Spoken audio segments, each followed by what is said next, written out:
Hello students, in this video we will learn about motion, different types of motion, frame of reference, distance, displacement. Let us start this chapter.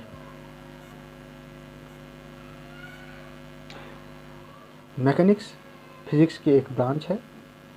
दो तरह के mechanics होते हैं, एक classical mechanics और एक quantum mechanics. तो हम लोग यहाँ पर केवल क्लासिकल मैकेनिक्स मतलब क्लासिकल मैकेनिक्स हम लोग कंसीडर करके चलेंगे।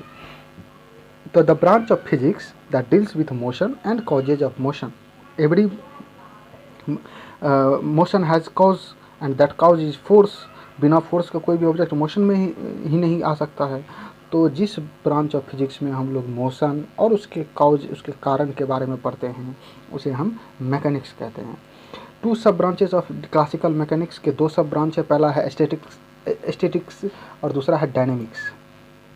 स्टैटिक्स में हम लोग पढ़ते हैं to study the object at rest. जब कोई ऑब्जेक्ट रेस्ट में है तो उसके बारे में स्टडी करना हमें स्टैटिक्स कहलाता है। डायनेमिक्स किसे कहते हैं? तो to study the motion and causes of motion means force is called dynamics.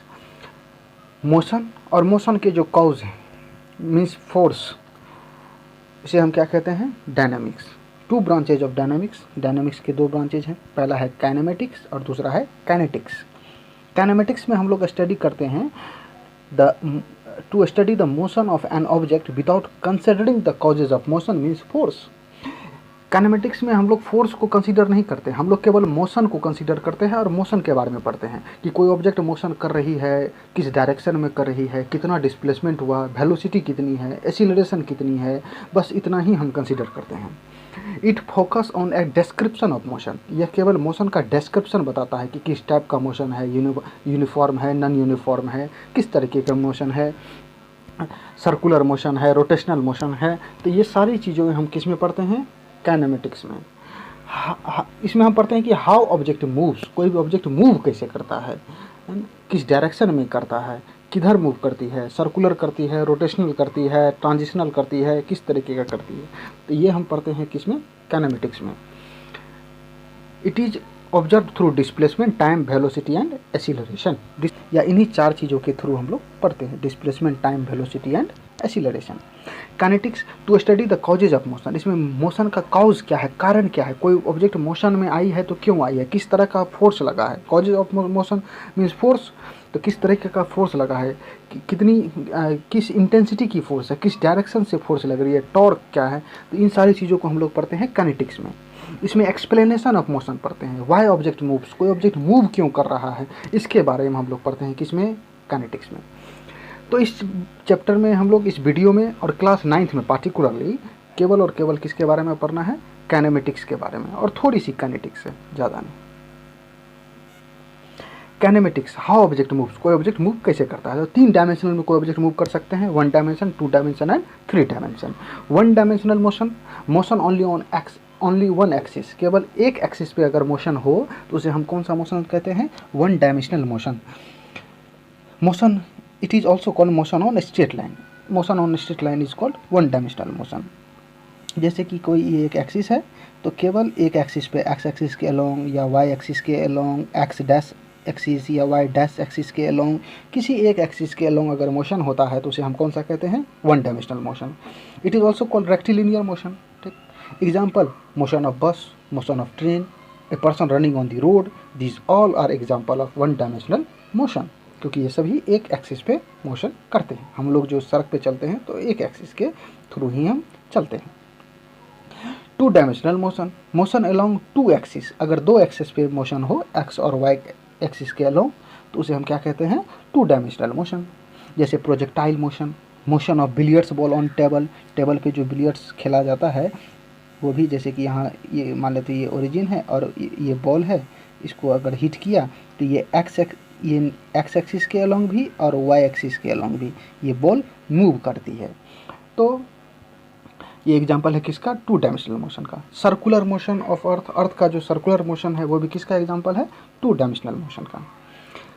एक होता है 3 dimensional motion, motion along 3 axis. हम लोग जानते हैं कि 3 एक्सिस होती है, एक्स, वाई एंड जेड।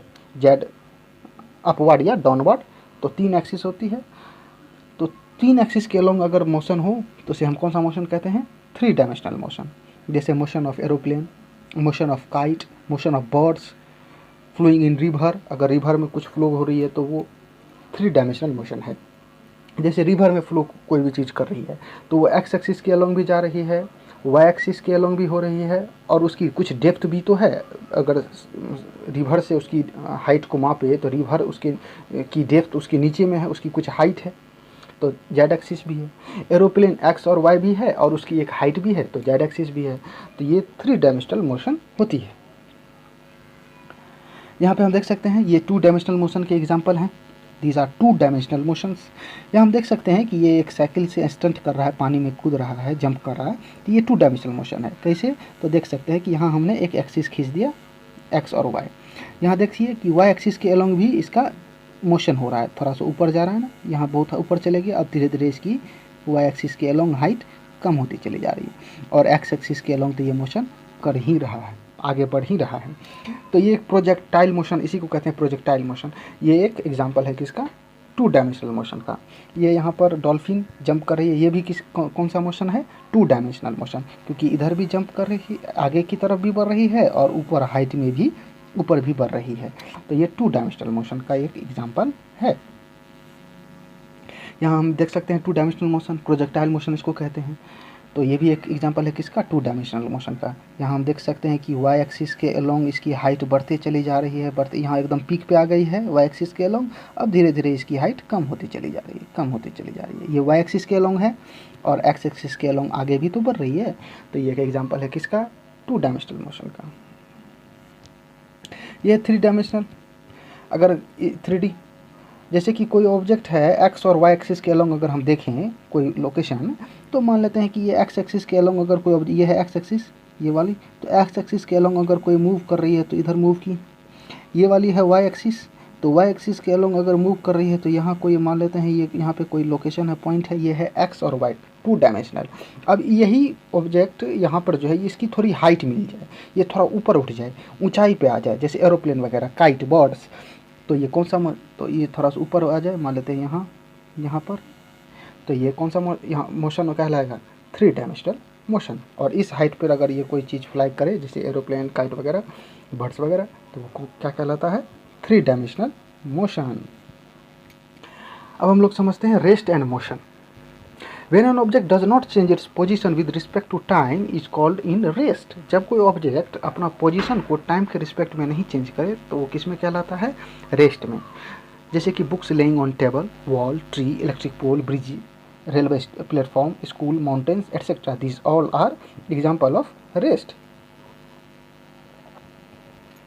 यहाँ हम देख सकते हैं पिक्चर में house, tree, electric pole, this all are example of rest.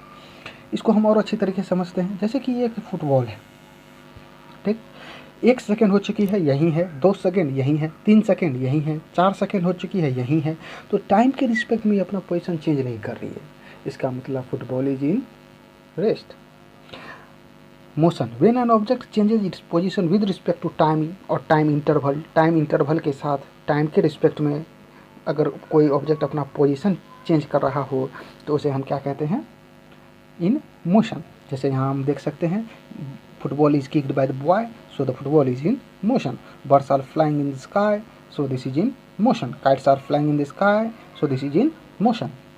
Moving bus, birds flying in the sky, kites in the sky, earth, moon, electrons, even electrons move around the nucleus. So electrons, athletes running on track, bicycling, molecules of gas above 0 Kelvin, 0 Kelvin से ज़्यादा temperature पे, 0 Kelvin means absolute temperature के बारे में हम लोगों ने matter in our surrounding वाले वीडियो में हम लोगों ने पढ़ा था कि 0 केल्विन यानी एब्सोल्यूट टेम्परेचर पे गैस के मॉलिक्यूल्स स्टेडी कंडीशन में आ जाते हैं और एक दूसरे के ऊपर में क्लम्प अप करके क्लस्टर ऑफ एटम या एक सुपर एटम बनाते हैं, जिसे BEC, बोस आइंस्टीन कंडेंसेट कहते हैं। तो 0 केल्विन से ऊपर गैस के जो मॉलिक्यूल्स होते हैं वो मोशन में होते हैं, तो वो भी एक एग्जाम्पल है मोशन का। इसको हम और अच्छी तरीके से समझते हैं कि यही फुटबॉल, यहाँ पे जो फुटबॉल थी ये 1 सेकंड हो चुकी है, यहाँ है, दूसरे सेकंड में यहाँ है, तीसरे सेकंड में यहाँ, चौथे सेकंड में यहाँ, 5th सेकंड में यहाँ, 6th सेकंड में यहाँ। तो ये टाइम के रिस्पेक्ट में टाइम इंटरवल के साथ अपना पोजीशन चेंज कर रही है, इसका मतलब football is in motion. Rest and motion are relative means respect to each other. Rest और मोशन रिलेटिव होते हैं, एक दूसरे के रिस्पेक्ट में होते हैं। अगर कुछ ऑब्जेक्ट्स रेस्ट में है तो कुछ मोशन में है। हम रेस्ट से तुलना करते हैं कि कोई ऑब्जेक्ट अपना पोजीशन चेंज कर रहा है या नहीं कर रहा है। तो हम इसको और अच्छी तरीके से समझते हैं नेक्स्ट स्लाइड में। सबसे पहले समझते हैं रेफरेंस पॉइंट या ओरिजिन किसको कहते हैं। To observe that any object is changing its position with the time interval we need a fixed object. अगर कोई ऑब्जेक्ट अपना पोजीशन चेंज कर रहा है टाइम इंटरवल के साथ, तो इसको ऑब्जर्व करने के लिए हमें एक फिक्स्ड ऑब्जेक्ट चाहिए, और उसी फिक्स्ड ऑब्जेक्ट से कंपैरिजन करके हम देखेंगे कि कोई ऑब्जेक्ट अपना पोजीशन चेंज कर रहा है या नहीं कर रहा है। जैसे कि फॉर एन एग्जांपल इस पिक्चर में tree is a fixed object. अब इस ट्री के पीछे में यहाँ पर कार है, देख सकते हैं, और उसमें एक बॉय बैठा हुआ है। अब दूसरे पिक्चर में हम देख रहे हैं कि कार यहाँ आ चुकी है। एक्चुअली ये कार इस ट्री को क्रॉस करके यहाँ आई है, जो कि हम इस पिक्चर में यहाँ पर देख रहे हैं। तो tree is a fixed object along with the car is changing its position with time interval, so here tree is reference point और origin। तो ट्री को हम यहाँ पर क्या कहेंगे, रेफरेंस पॉइंट या ओरिजिन कहेंगे।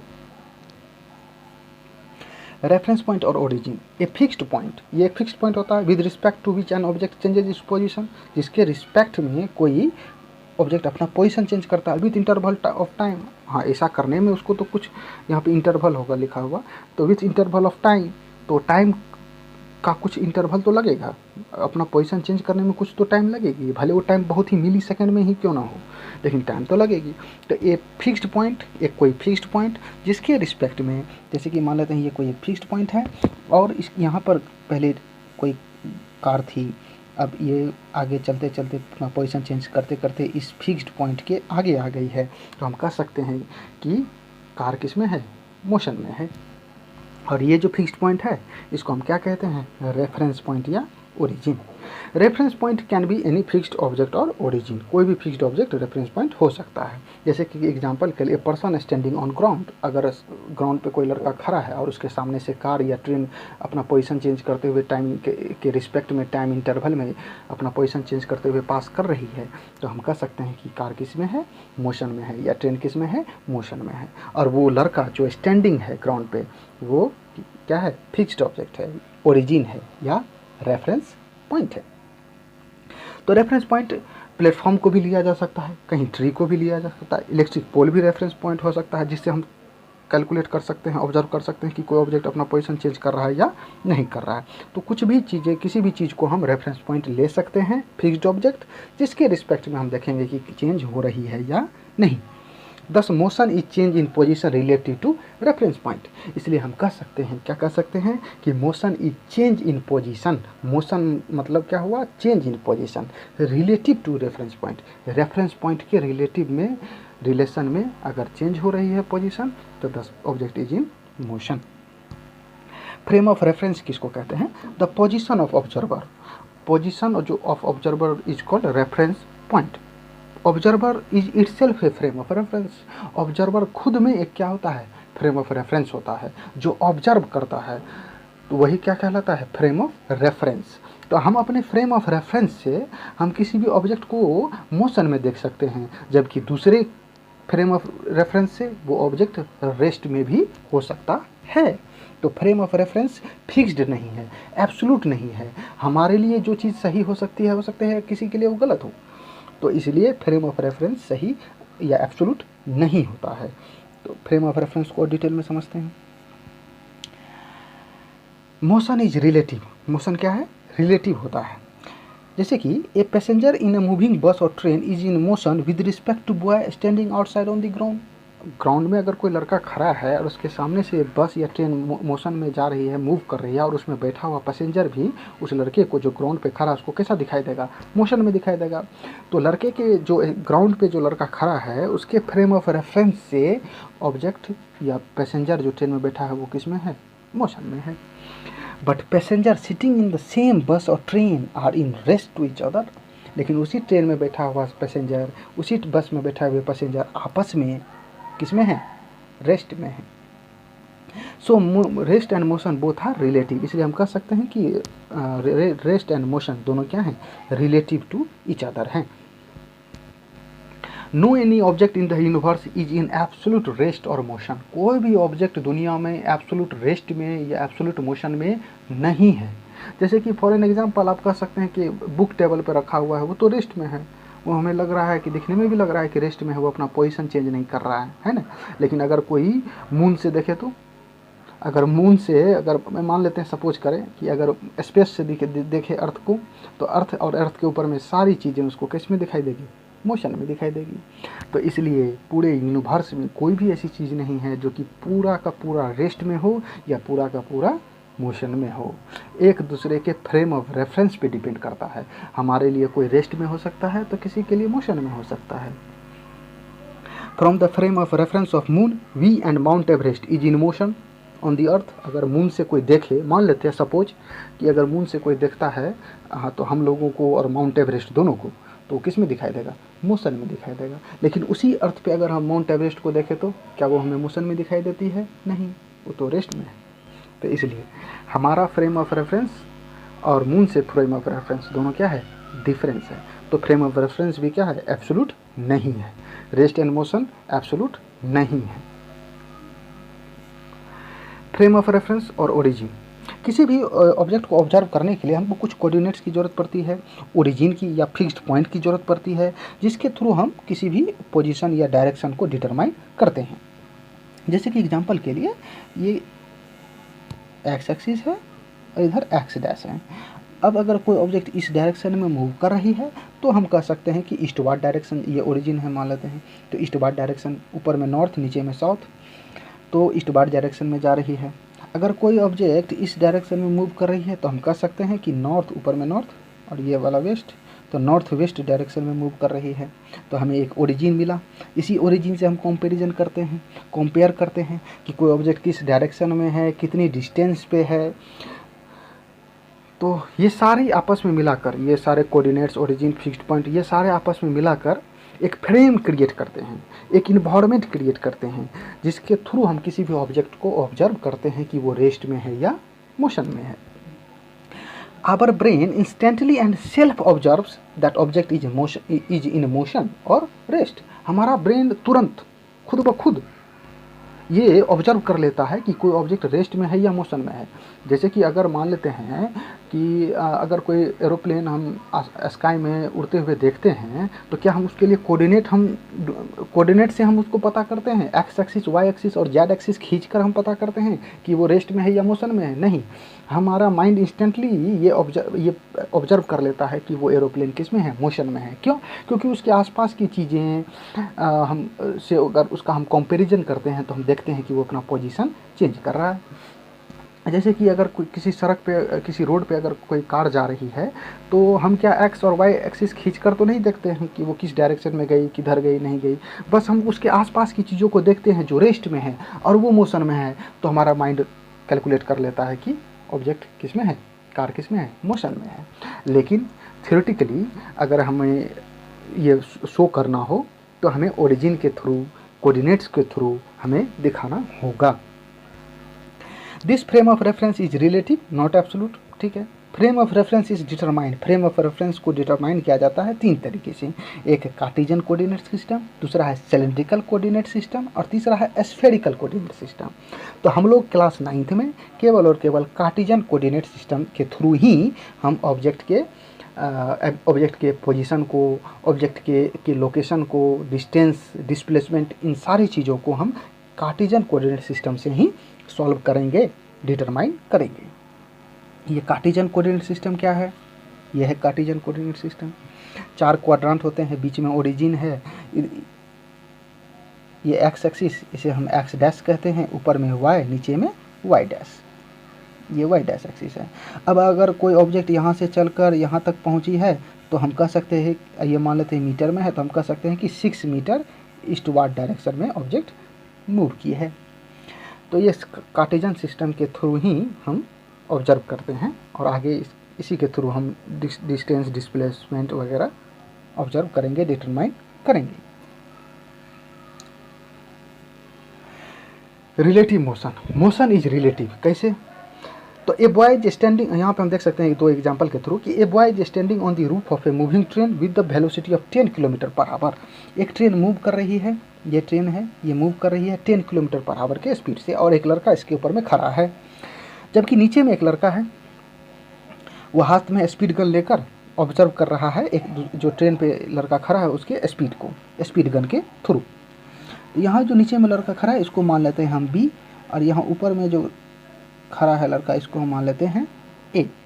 ठीक, तो पहला पिक्चर में हम क्या देख सकते हैं कि the speed gun will show the velocity of boy as well as train 10 kilometre per hour. ये जो बी लड़का है नीचे में खड़ा है, इसके स्पीड गन में इस लड़के की स्पीड और ट्रेन की स्पीड, तो हम ट्रेन को अभी कंसीडर नहीं कर रहे, केवल लड़के को कंसीडर कर रहे हैं। तो लड़के की स्पीड कितनी उसको दिखाई देगी स्पीड गन में? 10 किलोमीटर पर आवर। अभी दूसरे पिक्चर में यही लड़का इस ट्रेन के ऊपर में आ गया है, और ये ट्रेन अभी भी उसी स्पीड से चल रही है 10 किलोमीटर पर आवर। अब ये लड़का स्पीड गन से इसकी यानी ए की, ये ए है, ये बी है, अब बी ए की स्पीड को ऑब्जर्व करता है अपने स्पीड गन के थ्रू। अब उसका स्पीड गन में उसकी स्पीड दिखाई देगी ए की यानी इस लड़के की 0। ठीक, लेकिन ट्रेन अभी भी क्या है? मोशन में है। ये दोनों एक दूसरे के रिस्पेक्ट में किस में आ गए हैं? रेस्ट। तो here frame of reference changes, यहाँ फ्रेम ऑफ रेफरेंस चेंज हो रहा है। पहले वही लड़का नीचे खड़ा था तो उसके लिए वो लड़का स्पीड गन से अपना वेलोसिटी चेक कर रहा था, उसका जो लड़का ट्रेन पे खड़ा था तो 10 किलोमीटर पर आवर मोशन में था। लेकिन अब वही लड़का उसी ट्रेन के ऊपर में चढ़ गया है, अब उस दूसरे लड़के की माप रही है वेलोसिटी को, तो कितना दिखाई दे रहा है उसको? 0। क्यों? क्योंकि दोनों किस में आ गए हैं? रेस्ट में। तो फ्रेम ऑफ रेफरेंस चेंज हो रहा है, होता है, एब्सोल्यूट नहीं होता है। Relative motion and relative velocity, इसको हम लोग समझते हैं। ये दो फार्मूला हैं, आप इसे चाहे तो नोट डाउन कर सकते हैं रिलेटिव वेलोसिटी निकालने के लिए। वेलोसिटी भी रिलेटिव होता है। ठीक, कैसे? उसी एग्जांपल्स को हम ले रहे हैं। Let boy on the train is A, ये ए है और ये लड़का बी है। ठीक, in first case velocity of A is 10 kilometre per hour. ठीक है, velocity of B is 0 kilometre per hour, क्योंकि ये नीचे खड़ा है। Velocity of A with respect to B, ये वाला फार्मूला फर्स्ट वाला, velocity of A with respect to B, तो V A minus V B, यहाँ ए बी रहेगा तो ए माइनस बी, यहाँ बी ए है तो बी माइनस ए। इस तरीके से आप याद रख सकते हैं, याद रखने का एक तरीका है। तो वेलोसिटी ऑफ ए बी यानी velocity of A with respect to B, A की वेलोसिटी हम माप रहे हैं बी से तुलना करके। ठीक है, तो V A minus V B, V A 10, velocity of B 0, 10 minus 0 that is 10 kilometre per hour. तो इस लड़के को प्रीवियस केस में हमने देखा था स्पीड गन में कितना दिखाई दे रहा था उसका स्पीड 10 किलोमीटर पर आवर। अब सेकंड केस में ये लड़का चढ़ गया है इस ट्रेन के ऊपर में। अब वेलोसिटी ऑफ ए कितना है? 10 kilometre per our. Velocity of B वो भी कितना है? 10 किलोमीटर पर आवर, क्योंकि ट्रेन ही चल रही है 10 किलोमीटर पर आवर से। अब दोनों का relative velocity V A minus V B, 10 minus 10, 0 kilometre per hour. Actually में 0 इसलिए होता है। Frame of reference changes relative motion, so velocity changes also. तो ये हम देख सकते हैं कि वेलोसिटी भी चेंज हो जाती है, क्योंकि फ्रेम ऑफ रेफरेंस चेंज होने से क्या चेंज हो जाती है? वेलोसिटी। पहले velocity relative velocity actually change हो जाती है। पहले केस में हमने देखा था कि 10 किलोमीटर पर आवर था और दूसरे में 0 किलोमीटर पर आवर। तो यही है रिलेटिव वेलोसिटी। ठीक, अब हम लोग पढ़ते हैं टाइप्स ऑफ मोशन। यहाँ से हमारा एक्चुअली में चैप्टर शुरू होता है टाइप्स ऑफ मोशन। पहला है random motion, motion having no specific path, कोई स्पेसिफिक पाथ नहीं होता है, जिगजैग पाथ पे फ्लो कर सकता है, ट्रैवल कर सकता है। जैसे motion of A butterfly, motion of A hockey player, motion of A football player, इसका कोई फिक्स्ड पाथ होता है क्या कि इसी फिक्स्ड पाथ पे फुटबॉल प्लेयर ट्रैवल करेंगे, या हॉकी प्लेयर ट्रैवल करेगा, या बटरफ्लाई फ्लाई करेगा? नहीं, जिगजैग पाथ। तो इसे हम इरेगुलर मोशन भी कहते हैं, रैंडम मोशन। दूसरा है ट्रांसलेशनल मोशन, जिसमें कि एक फिक्स्ड पाथ हो, उसे हम कौन सा मोशन कहते हैं? Translational motion. ये 3 तरीके का होता है। पहला है रेक्टिलिनियर, कर्विलिनियर एंड सर्कुलर। ठीक, रेक्टिलिनियर किसको कहते हैं? तो मोशन इन स्ट्रेट लाइन, एकदम सीधी स्ट्रेट लाइन में जो मोशन हो उसे हम कौन सा मोशन कहते हैं? Rectilinear motion. जैसे car moving on a straight road is example of rectilinear motion. Ball falling from the top of the roof, छत से बॉल गिर रहा है नीचे, वो भी क्या है? एग्जांपल रेक्टिलिनियर मोशन का। इसको और डिटेल में हम लोग पढ़ेंगे। कर्वीलिनियर मोशन, मोशन इन ए कर्व पाथ, अगर कर्व पाथ पे मोशन हो रहा है तो उसे हम कौन सा मोशन कहते हैं? Curvilinear motion. For an example car moving on curved road, curved road पे अगर कार मूव कर रही है तो उसे कौन सा मोशन हम कहेंगे? Curvilinear motion. Circular motion, motion in circular path is around a fixed point, कोई एक फिक्स्ड पॉइंट रहेगा उसके चारों ओर सर्कुलर पाथ पे मोशन, कौन सा मोशन कहलाता है? Circular motion. जैसे motion of earth around the sun, motion of moon around the earth, this is also an example of circular motion. इसके बाद है rotational motion, motion in a circular path about fixed point और a fixed axis, fixed point या fixed axis पे ही rotate करना कौन सा मोशन कहलाता है? Rotational motion.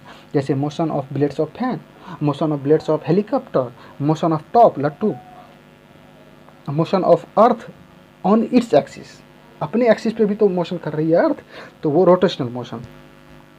एक्चुअली में अर्थ और मून ये रोटेशनल और सर्कुलर दोनों मोशन के एग्जाम्पल हैं, क्योंकि अर्थ सन के चारों ओर भी सर्कुलर पाथ पे रिवॉल्यूशन करती है तो इसलिए सर्कुलर मोशन, और अपने एक्सिस पर भी रोटेट करती है इसलिए rotational motion.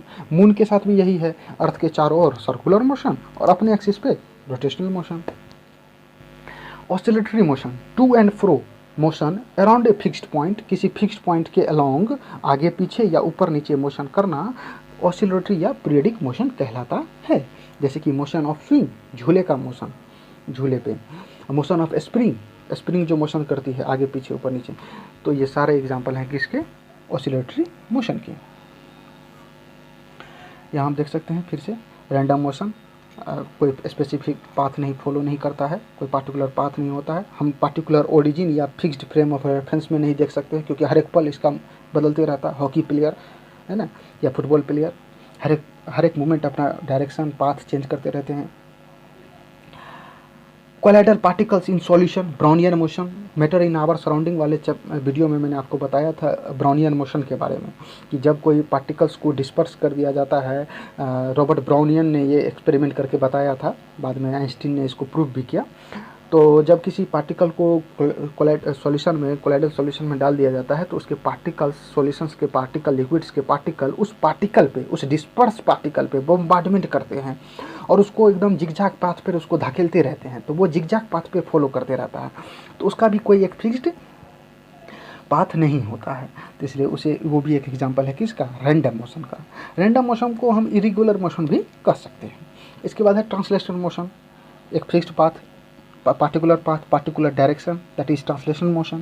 For example, motion of a train, motion of a bus, revolution of earth around sun, है ना, इसका एक फिक्स्ड पाथ होता है। Moon around earth, bullet fire from gun, gun से जो बुलेट निकलती है उसका भी एक फिक्स्ड पाथ डायरेक्शन होती है। एरो, तीर जो निकलती है वो भी एक फिक्स्ड पाथ और डायरेक्शन होती है। This all are example of translational motion. There are 3 types of translational motion, linear motion, curvilinear and circular. तो पहला है लीनियर या rectilinear, the motion of object in straight path, ये सारे उसके एग्जांपल हैं, देख सकते हैं हम। Moving car on a straight road, train on a straight track, ball falling from the roof, roof से जब बॉल गिरती है नीचे तो वो भी एक क्या है? एकदम स्ट्रेट पाथ पे नीचे गिरती है ना। यहाँ देख सकते हैं रेक्टिलिनियर और लीनियर मोशन का example, pushing of box on a straight line, an apple falling from tree, march past by student on a straight path, parade वगैरह में जो मार्च पास्ट करते हैं लोग तो वो स्ट्रेट पाथ में ही करते हैं। This all are example of linear और रेक्टिलिनियर मोशन। कर्वीलिनियर मोशन, ये कर्व्ड है, पाथ तो इसका कर्व्ड है लेकिन फिक्स्ड है, इसका पाथ कर्व्ड तो बहुत है लेकिन फिक्स्ड पाथ है, इस पाथ से अलोंग ये मोशन नहीं कर सकता वरना एक्सीडेंट हो जाएगा। तो curvilinear motion, the motion on A curved path, motion of fighter jets during national parade, ये भी एक एग्जाम्पल है किसका? कर्वीलिनियर मोशन का। इसके बाद है circular motion, motion on a circular path around a fixed point, किसी फिक्स्ड पॉइंट के अलोंग मोशन, सर्कुलर मोशन। जैसे earth and moon have both circular and rotational motion. यहाँ हम देख सकते हैं जितने भी सन्स हैं जितने भी प्लैनेट्स हैं वो सन के चारों ओर एक सर्कुलर मोशन, एक सर्कुलर पाथ पे मोशन करते रहते हैं। अर्थ और मून ये भी क्या है, सन के चारों ओर, सन एक फिक्स्ड पॉइंट हुआ, उसके चारों ओर सर्कुलर पाथ पे मोशन करते हैं, सर्कुलर मोशन। ये सर्कुलर ट्रैक, ये हम देख सकते हैं, इसे भी सर्कुलर राइट है ना। ये हैमर थ्रू, घुमाकर हैमर फेंका जाता है। आर्टिफिशियल सैटेलाइट जो हमारे अर्थ के चारों ओर घूमते हैं, this all are example of circular motion. Rotational motion, motion on an axis, this all are example of rotational motion. अपने ही एक्सिस पे ये घूमते रहती है। ऑसिलेटरी और पीरियडिक मोशन, एक फिक्स्ड, यहाँ ये इसे हम मान लेते हैं, अगर फिक्स्ड पॉइंट मान लेते हैं तो इसके इधर भी और इधर भी दोनों तरफ मोशन करते रहती है, तो इसलिए इसे हम कौन सा मोशन कहेंगे, periodic motion. Motion of spring, swing machine needle, swing machine का जो निडिल है, जब सिलाई मशीन चलती है तो उसकी निडिल देखते हैं ऊपर नीचे अप डाउन करते रहती है, तो वो भी एक एग्जाम्पल है किसका, पीरियडिक मोशन का। ये सारे एग्जाम्पल हैं। ये रोटेशनल मोशन, ये सर्कुलर मोशन, रेक्टिलिनियर और पीरियोडिक। सर्कुलर मोशन जो निडल्स होती है क्लॉक की, वो सर्कुलर मोशन का एग्जांपल है। रोटेशनल मोशन, हाँ, अगर रोटेशनल कब, जब अपने ही एक्सिस पे ये गेंद घूम रही हो, ऐसे कोई घुमा दिया हो अपनी एक्सिस पे फुटबॉल, या कभी कभार देखते होंगे एक फिंगर पे ही फुटबॉल को ऐसे रोटेट कराता है जो अच्छे प्लेयर्स होते हैं, तो ये है। तो ये एग्जाम्पल है किसका, रोटेशनल मोशन का। ये periodic motion, pendulum. Distance and displacement, distance, the actual path covered between initial means starting position and final position in given interval of time is called distance। Actual path जो cover किया जाता है, initial, मान लेते हैं कोई student school से निकलकर अपने घर तक जाता है, कोई लड़का स्कूल से अपने घर जा रहा है, तो उसका इनिशियल या स्टार्टिंग पोजीशन क्या था, स्कूल। फाइनल पोजीशन कहाँ है उसका, घर। और इसके बीच में जो ये एक्चुअल पाथ है, देख रहे हैं ये एक्चुअल पाथ, इस एक्चुअल पाथ को हम क्या कहते हैं, डिस्टेंस। ठीक। It does not depend on direction, thus it is a scalar quantity and denoted by capital S, और इसको हम कैपिटल एस से डिनोट करते हैं डिस्टेंस को, और ये डायरेक्शन पे डिपेंड नहीं करता है। स्केलर कोई भी हो, डायरेक्शन से उसका लेना देना है नहीं। ये हम देख भी सकते हैं कि ये यहाँ पर तो हम मान लीजिए ईस्ट डायरेक्शन में गया, फिर ऊपर नॉर्थ डायरेक्शन, फिर इट्स ईस्ट, फिर नॉर्थ, और यहाँ तो वेस्ट डायरेक्शन में जाना पड़ा उसको घर जाने के लिए, तो इसीलिए इसका कोई एक फिक्स्ड डायरेक्शन नहीं होता है। It is the total length of the actual path, ये क्या है, टोटल लेंथ है एक्चुअल पाथ का। मान लेते हैं ये 2 मीटर, ये मान लेते हैं 3 मीटर, तो 3 2 5 मीटर, फिर मान लेते हैं ये 2 मीटर इधर गया, तब 5 और 2 7 मीटर, फिर ऊपर मान लेते हैं 2 मीटर गया, तो 7 2 9 मीटर, और मान लेते हैं 1 मीटर इधर इसको जाना पड़ा, तो 10 मीटर, तो टोटल डिस्टेंस इसका हुआ 10 metre. The total length of the actual path is called distance. Displacement, the shortest distance from initial position is school, and final position, here final position is home, the shortest distance from initial to final is called displacement। it depends on particular direction, इसका एक particular direction होता है, ठीक। thus it is a vector quantity, क्योंकि magnitude तो कुछ न कुछ होगा ही, और डायरेक्शन भी है, इसलिए वेक्टर क्वांटिटी। और इसको भी हम डिनोट करते हैं एस से ही, लेकिन इसके ऊपर में वेक्टर का साइन देंगे, दैट इज या तो एरो देंगे, या चाहे तो आप ऐसे कैप दे सकते हैं एस के ऊपर में। तो इसका एक पार्टिकुलर डायरेक्शन होता है। हम देख सकते हैं कि अगर हम यहाँ पर कोऑर्डिनेट खींचे, तो इसका स्कूल से इस लड़के का घर, किसी लड़के का घर कहाँ है, तो हम कह सकते हैं कि ये है आपको ईस्ट, ऊपर नॉर्थ हुआ तो नॉर्थ ईस्ट डायरेक्शन में, और सबसे शॉर्टेस्ट डिस्टेंस यही होगी, ठीक। It does not follow the actual path, ये एक्चुअल पाथ को फॉलो क्या नहीं करता है, कभी नहीं। It does not follow the actual path between initial and final position. Displacement equal to final position minus initial position. There are 2 types of displacement. Displacement 2 तरीके का होता है, एक लीनियर डिस्प्लेसमेंट और एक एंगुलर डिस्प्लेसमेंट। तो एंगुलर डिस्प्लेसमेंट के बारे में क्लास 9th में नहीं पढ़ना है, वो 11th 12th में आपको पढ़ना है। क्लास 9th में जितना भी पढ़ना है वो लीनियर डिस्प्लेसमेंट, यानी displacement in a straight line, displacement on axis, whether it is x axis और वाई एक्सिस, किसी एक ही एक्सिस पे, ठीक। इसी के बारे में हमको पढ़ना है क्लास 9th में। अब डिस्प्लेसमेंट को समझते हैं अच्छी तरीके से। A boy travels from starting point और ओरिजिन ए से शुरू करता है ट्रेवल करना, एंड रीचेस टू डी, और डी तक पहुंचता है। The final position D, the final position, D है final position, the distance cover is 10 kilometre. तो डिस्टेंस कितना ही कवर करेगा, 10 kilometre, 1 kilometre, 5 kilometre, 6 kilometre and 4 kilometre, 10 kilometre. Conclusion, इससे एक कंक्लूजन निकलता है, बहुत ही इंपॉर्टेंट है, इसे आप देखेंगे। इसे डिस्टेंस इक्वल टू डिस्प्लेसमेंट, यहाँ डिस्टेंस और डिस्प्लेसमेंट दोनों कितना होगा, 10 किलोमीटर, क्योंकि यहाँ से लेकर डी तक आया है, ए से लेकर डी तक, तो डिस्टेंस कितना कवर किया, 10 किलोमीटर। और डिस्प्लेसमेंट इसका क्या है, तो final position D, initial position A, तो इसका दोनों का बीच का डिस्टेंस 10 किलोमीटर। तो distance equal to displacement if object is moving only in straight path, केवल स्ट्रेट पाथ पे फॉलो करे, केवल स्ट्रेट पाथ पे ऑब्जेक्ट मूव करे, तभी डिस्टेंस और डिस्प्लेसमेंट सेम हो सकता है। हाँ, इन वन डायरेक्शन, और डायरेक्शन भी एक ही होना चाहिए, यानी डिस्टेंस भी इधर, डिस्प्लेसमेंट भी इधर, और स्ट्रेट पाथ है तो फिर डिस्टेंस और डिस्प्लेसमेंट इक्वल होगा। अब दूसरा केस देखते हैं। Now boy returns to the point B, the final position. अब लड़के का फाइनल पोजीशन बी है, डी से लौट कर आ गया बी, ठीक है। तो the distance covered from origin A to D and returning to B is 19 kilometre. 19 kilometre होगा डिस्टेंस। ए से डी गया तो 10 किलोमीटर, फिर डी से सी आया तो 14, फिर सी से बी आया तो 5, 14 + 5 19 kilometre. But displacement is only 1 kilometre because that is it's final position, that is it's initial position, और दोनों के बीच का डिस्प्लेसमेंट 1 किलोमीटर। देखिए जैसे ही है अभी भी मोशन स्ट्रेट ही लाइन पे, लेकिन डायरेक्शन चेंज हो गया। अभी पहले डी तक तो सेम ही डायरेक्शन था, लेकिन डी के बाद ये वापस लौट गया डिस्टेंस, तो डिस्टेंस यहाँ पे 19 हो गया और displacement 1। Now third case, if the boy reaches to finally position A. अब लड़का फाइनली बी के बाद अब ए पे आ जाता है, then distance covered is 20 kilometre.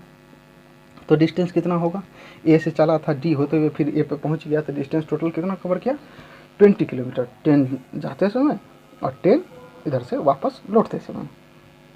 But displacement will 0 kilometre, लेकिन डिस्प्लेसमेंट कितना होगा, 0 किलोमीटर होगा, बिकॉज इनिशियल और फाइनल दोनों सेम। तो जब भी इनिशियल पोजीशन और फाइनल पोजीशन सेम हो, डिस्प्लेसमेंट 0। ठीक, अब एक चौथा केस देखते हैं, फोर्थ केस।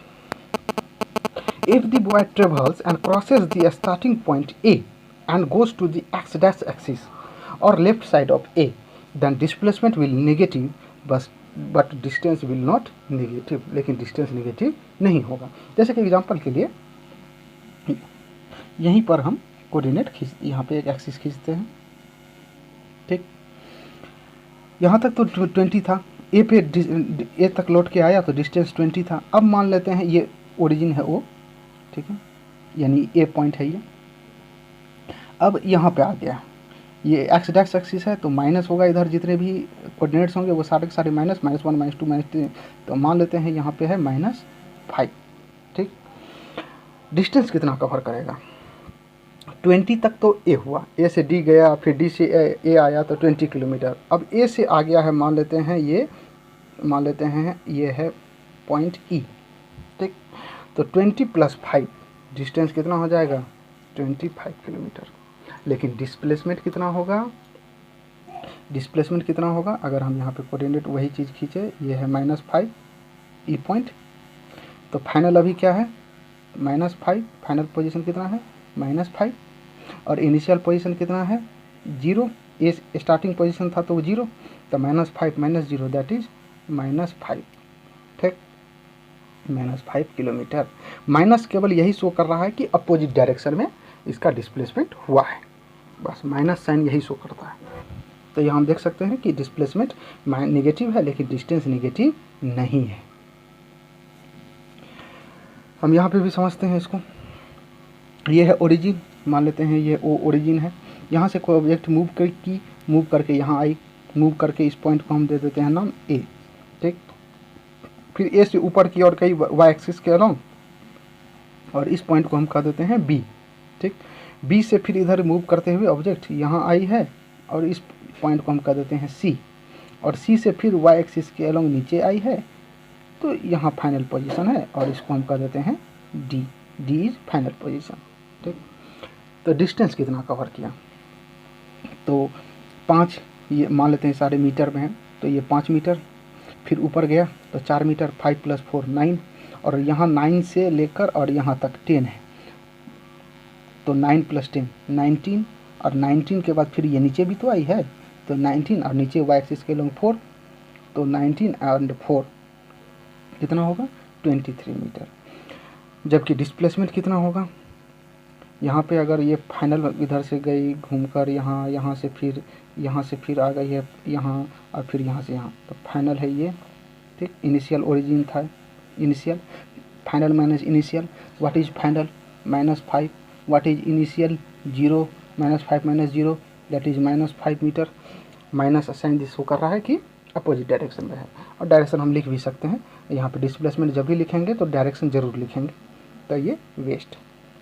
डिस्प्लेसमेंट हमेशा एक डायरेक्शन में होती है, चाहे ईस्ट हो, नॉर्थ ईस्ट हो, साउथ हो, अपवार्ड हो, डाउनवार्ड हो, तो ये किसका एग्जांपल है, डिस्प्लेसमेंट का।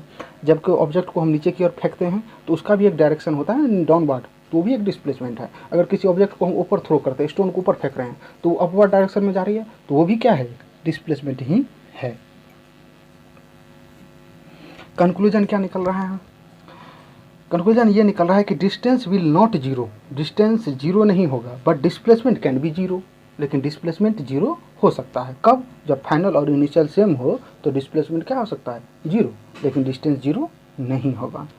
ठीक, जैसे कि एक और एग्जांपल से हम समझते हैं कि कोई सर्कुलर एक ट्रैक है और ये कोई एक पॉइंट है, यहाँ से मूव करना कोई ऑब्जेक्ट शुरू किया और 1 राउंड कंप्लीट करके फिर यहीं पे पहुँच गया, यहीं पे पहुंच गया, तो इनिशियल ये था और यहीं पे पहुंच गया, तो फाइनल भी यही है। ठीक, इनिशियल और फाइनल एक ही है, तो डिस्प्लेसमेंट कितना हुआ, जीरो, है ना, जबकि डिस्टेंस जीरो नहीं होगी। और एक एग्जांपल से समझते हैं कि मान लेते हैं कि ये कोई एक सर्कुलर ट्रैक है, यहाँ से कोई ऑब्जेक्ट मूव करना शुरू किया और 1 राउंड कंप्लीट करके फिर यहीं पहुँच गया, तो इनिशियल ये था, यहाँ से शुरू किया था और फिर यहीं पहुँच गया, तो फाइनल भी यही, तो इनिशियल इक्वल टू फाइनल और final equal to initial, so displacement will be zero but distance will not zero. डिस्टेंस क्या होगा तब इस सिचुएशन में, 2πr, जो सरकमफ्रांस है इस सर्किल का, वही तो उसका डिस्टेंस कवर होगा, 2πr। आर अगर रेडियस है तो 22/7, तो इससे हम कैलकुलेशन कर सकते हैं डिस्टेंस। डिस्टेंस में equal when motion is straight line in one direction, हमने देखा था कि जब स्ट्रेट लाइन और एक ही डायरेक्शन पे मूव कर रहा हो कोई ऑब्जेक्ट, तो डिस्टेंस और डिस्प्लेसमेंट ये दोनों क्या होता है, इक्वल होता है। डिस्टेंस में equal when object in straight line in one direction और ग्रेटर, या डिस्टेंस ज़्यादा भी हो सकता है। जैसे हम बहुत सारे अभी एग्जांपल्स देखे थे, मैक्सिमम बहुत सारे एग्जांपल्स में डिस्टेंस जो था वो डिस्प्लेसमेंट से क्या था, ज़्यादा था, but can not less than displacement. तो डिस्टेंस कभी भी डिस्प्लेसमेंट से कम नहीं हो सकता है, या तो इक्वल होगा या बड़ा होगा। डिस्टेंस हमेशा डिस्प्लेसमेंट से या तो इक्वल होगा या बराबर होगा, छोटा कभी भी डिस्टेंस नहीं होगा, डिस्टेंस कभी भी छोटा नहीं होगा। Distance will always positive, distance हमेशा पॉजिटिव होता है क्योंकि इसको डायरेक्शन से कोई लेना देना ही नहीं है, but displacement can be positive, zero और नेगेटिव। डिस्टेंस कुछ भी, सॉरी डिस्प्लेसमेंट कुछ भी हो सकता है, पॉजिटिव भी हो सकता है, जीरो भी हो सकता है और निगेटिव भी हो सकता है। इफ डिस्टेंस इज जीरो, अगर डिस्टेंस जीरो हो, अच्छा कब डिस्टेंस जीरो हो सकता है, जब ऑब्जेक्ट मूव ही नहीं कर रहा हो, रेस्ट में हो। जब ऑब्जेक्ट मूव ही नहीं कर रहा हो तो ऐसे सिचुएशन में उसका डिस्टेंस कितना होगा, कवर, जीरो, जहाँ है वहीं है, तो ऐसे सिचुएशन में डिस्प्लेसमेंट भी क्या होगा, जीरो होगा। लेकिन अगर डिस्प्लेसमेंट जीरो है तो ये जरूरी नहीं है कि डिस्टेंस भी जीरो होगा। जैसे कि हमने अभी देखा सर्कुलर ट्रैक का ही एग्जांपल, कि सर्कुलर ट्रैक पे कोई मूव कर रहा है, जहाँ से शुरू किया था वहीं पहुँच गया, 1 राउंड कंप्लीट करके, थे फाइनल और इनिशियल दोनों एक ही है, फाइनल भी यही है और इनिशियल पॉइंट भी यही है, स्टार्टिंग पॉइंट भी यही है और लास्ट पॉइंट भी यही है, तो displacement zero, but distance is not zero, distance is 2πr। Odometer is a device that shows distance cover by A vehicle. हमारे बाइक में या कार में ओडोमीटर लगी होती है जो कि ये बताती है कि कितना डिस्टेंस व्हीकल ने कवर किया है। हमारे व्हीकल में 2 तरह की डिवाइस लगी रहती है, एक ओडोमीटर, एक स्पीडोमीटर। स्पीडोमीटर तब काम करता है जब हमारा बाइक या कार मोशन में हो, तो उस समय वो इंस्टेंटेनियस स्पीड दिखाता है कि इस समय एट ए मोमेंट आपकी स्पीड क्या है। जबकि ओडोमीटर इसके लिए मोशन की ज़रूरत नहीं है, कितना कवर किया डिस्टेंस ये बता देगा आपको कि अभी तक आपकी गाड़ी कितनी किलोमीटर चली है। अब हम लोग कुछ न्यूमेरिकल्स हैं उसे हम देखते हैं। A farmer moves along his rectangular field of length 4 meter and width 3 meter and covers one round in 40 seconds. What will the magnitude of distance and displacement at the end of 2 minute 20 second? तो मान लेते हैं कि यहाँ से ये initial position है और यहाँ से मूव करना शुरू करता है एक फार्मर। तो एक राउंड कंप्लीट होने पर वो कितना डिस्टेंस कवर करेगा? तो एक राउंड कवर कंप्लीट होने पर इधर से जाके इधर से वापस घूमकर वापस आने में कितना डिस्टेंस कवर करेगा?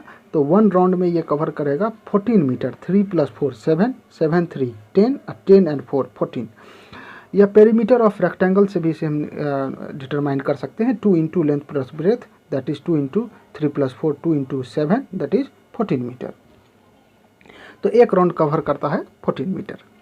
2 मिनट 20 सेकेंड, यानी इसको अगर सेकेंड में कन्वर्ट करें तो 2 मिनट इक्वल टू 2 × सेकेंड में कवर करेंगे तो 60 से इंटू करेंगे तो 2 × 60 120 plus 20 that is 140 second. Total कितना राउंड कवर करेगा? 40 सेकेंड में अगर एक राउंड कवर करता है तो 140 सेकेंड में कितना राउंड कवर करेगा? तो दैट इज 3.5 राउंड। इसको आप 140 में 40 से डिवीजन करेंगे तो 3.5 आएगा।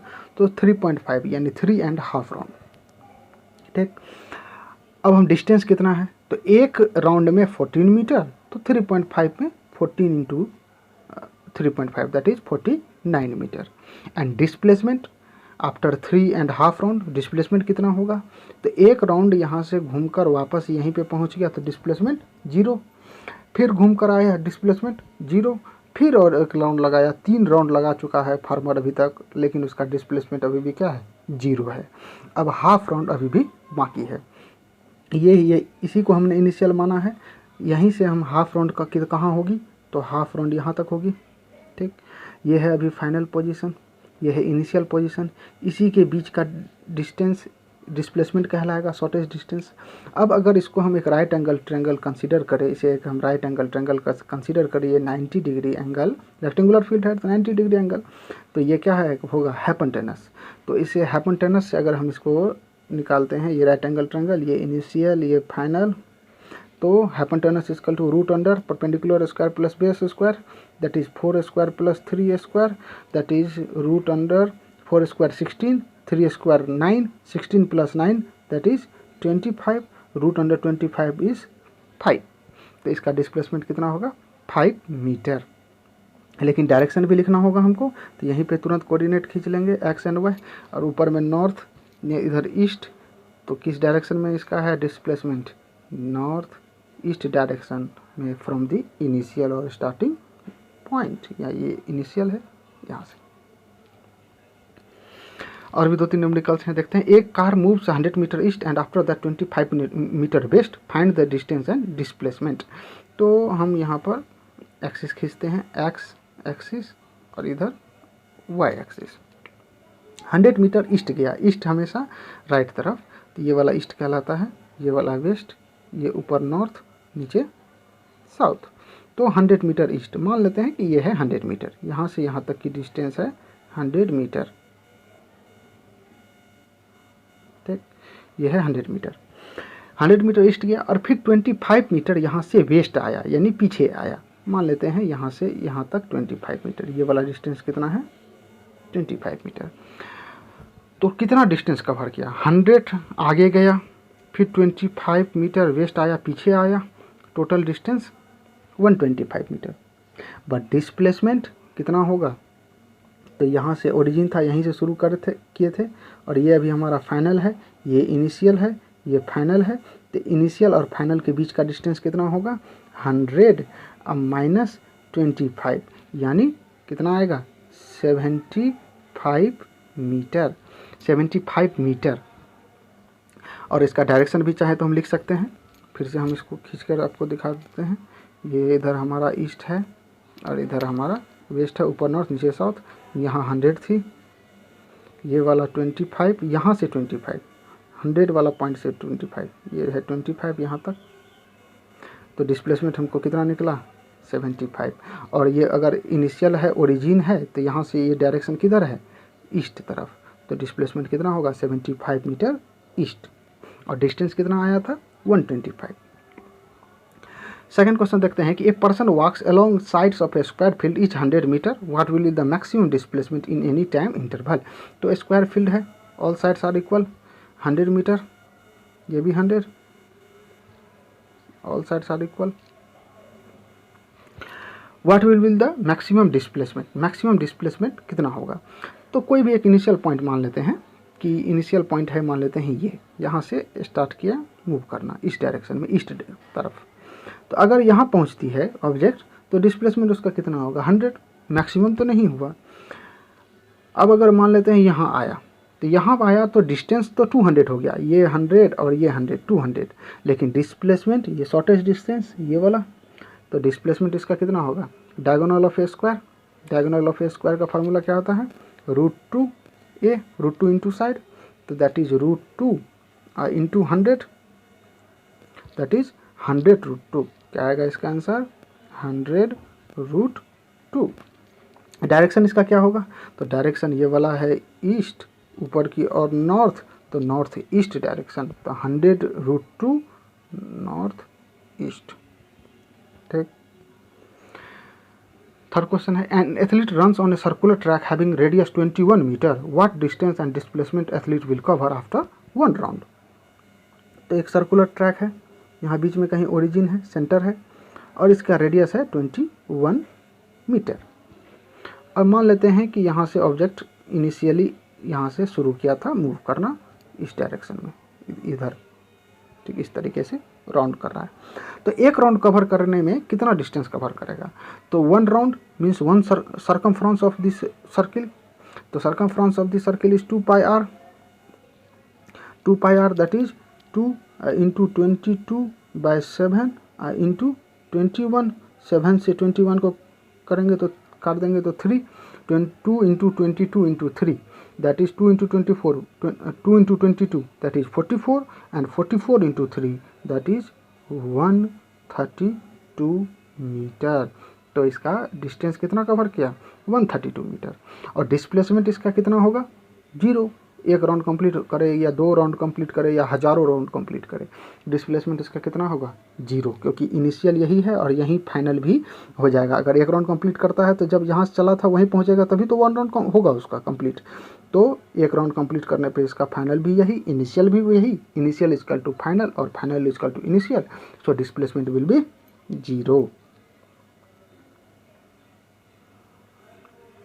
Thank you for the watching. Next video में हम लोग स्पीड, वेलोसिटी, एक्सीलरेशन, ग्राफ्स और भी बहुत सारे न्यूमेरिकल्स हैं जिसे हम लोग नेक्स्ट वीडियो में पढ़ेंगे।